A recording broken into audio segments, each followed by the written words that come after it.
You're listening to the Abolitionist Roundtable, patriotic Black American conservative all-access radio, with your hosts, Del, Phil, and Janice. They're leading the charge in advancing the conservative revolution. Join the conversation at 734-822-1600. And we are back. And I'm going to lead off the second half of the show with the question, which founding fathers said this?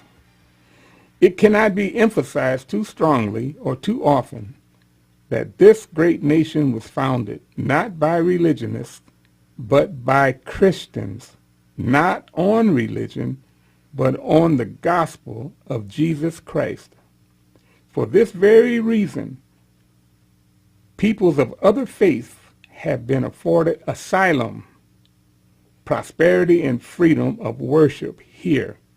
Muslims do not assimilate with any culture because they are devoutly dedicated to the gospel of Muhammad, and socialist, progressive, open border Democrats who are in denial to that reality and could follow Lebanon into destruction. Now, that last part is something that a little creative insertion on my part. Oh, okay. So that wasn't what the founding fathers said. Oh my God, I can't believe. Wow. Yeah, but who would you think said that question? I'm gonna let that question be to our first caller, and we're gonna go to line one and Gary from Hazel Park. Good morning, Gary.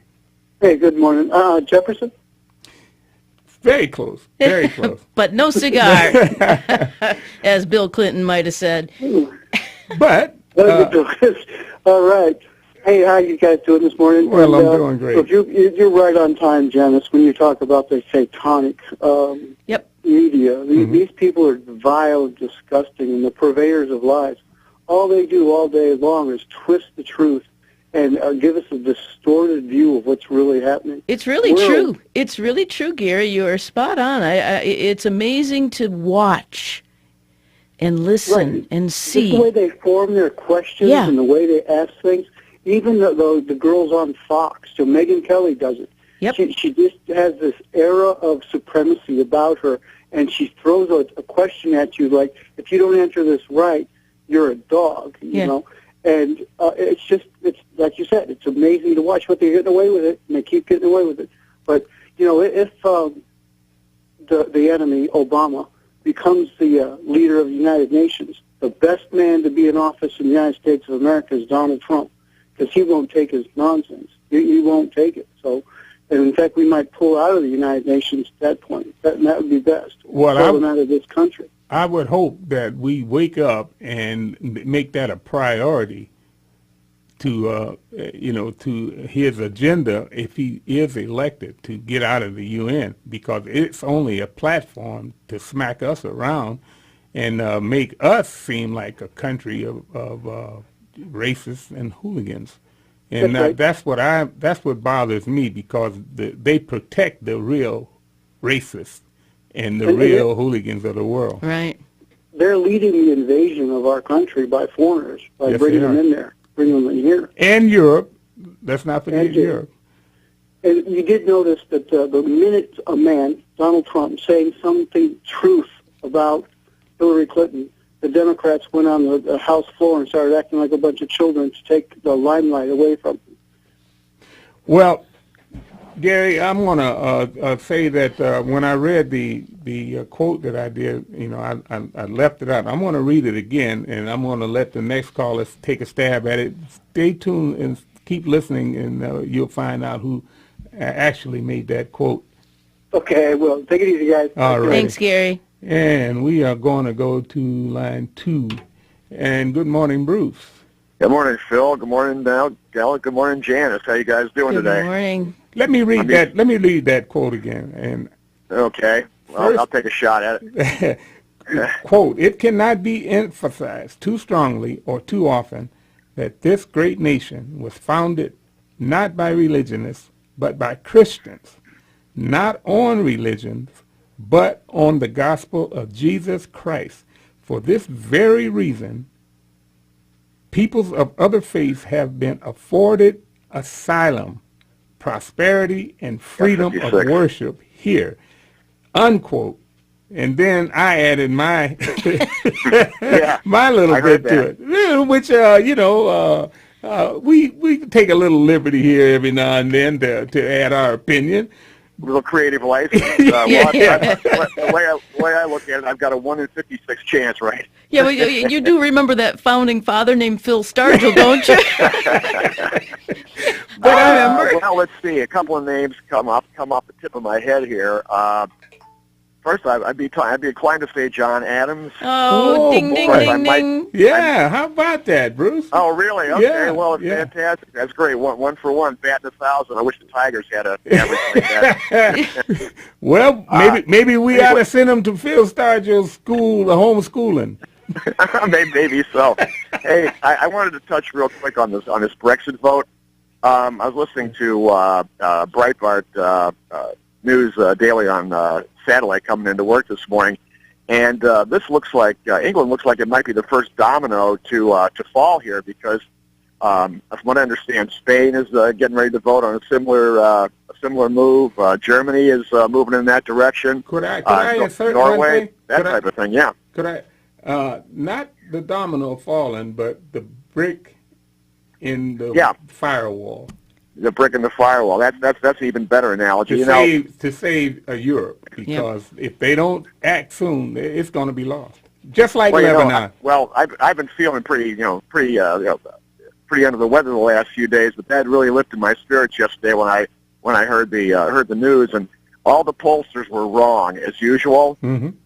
And I'm sure that Obama's attempt to intimidate the voters, the people of England, by saying, well, you're going to have to get to the back of the queue if you want a free trade agreement, this type of thing. Mm-hmm. And I'm seeing all these tales of woe coming down the stock market. Oh, my God, they lost, 600 points. That's, 3%, not even 3% of its value, the Dow and that type of thing. The auto stocks are a little bit different, but it's all doom and gloom from the from the establishment side, the globalists. And, right. George Soros, I guess, took a real bath, too, didn't he? Well, that's...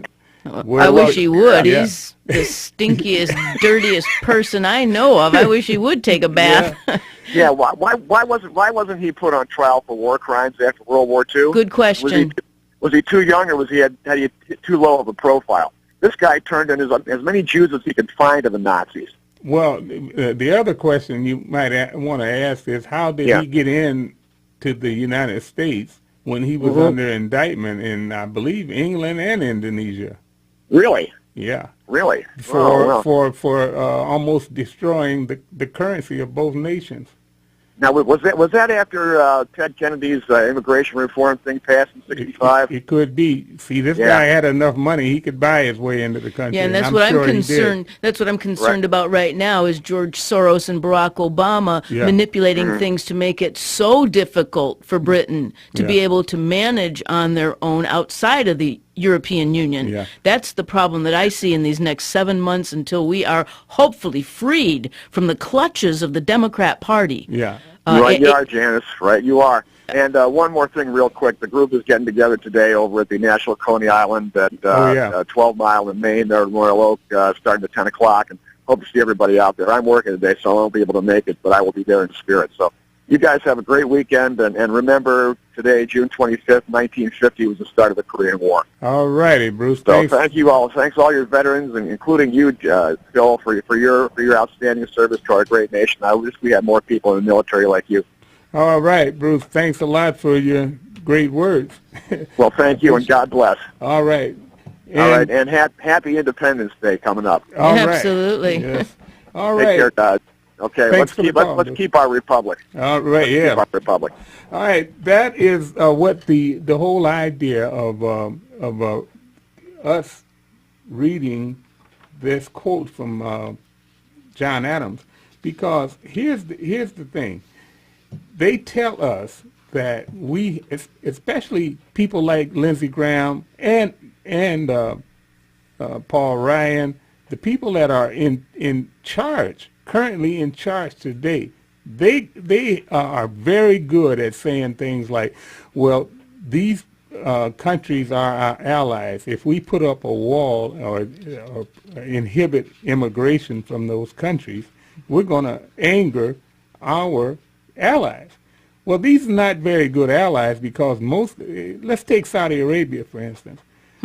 The people that immigrate out of Saudi Arabia are people that are at odds with the government and what their policies are. But they don't like our policies anymore.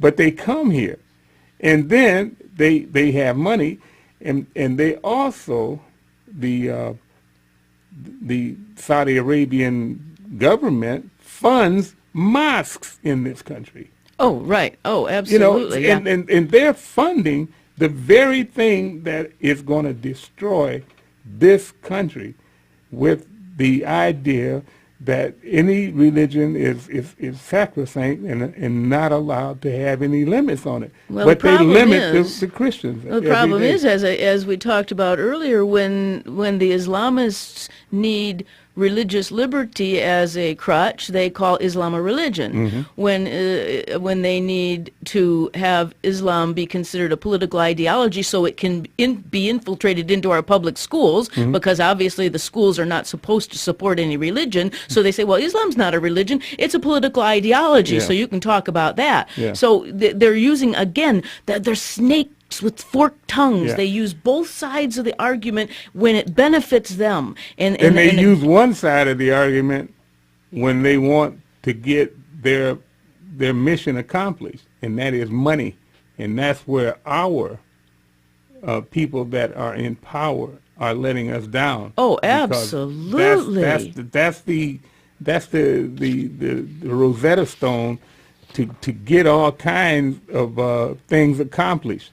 The whole idea of the Saudi Arabians sending money over to this country to get mosques built and stuff like that is to get people that are dissidents in their communities out of their country, so they don't have the problems that we have.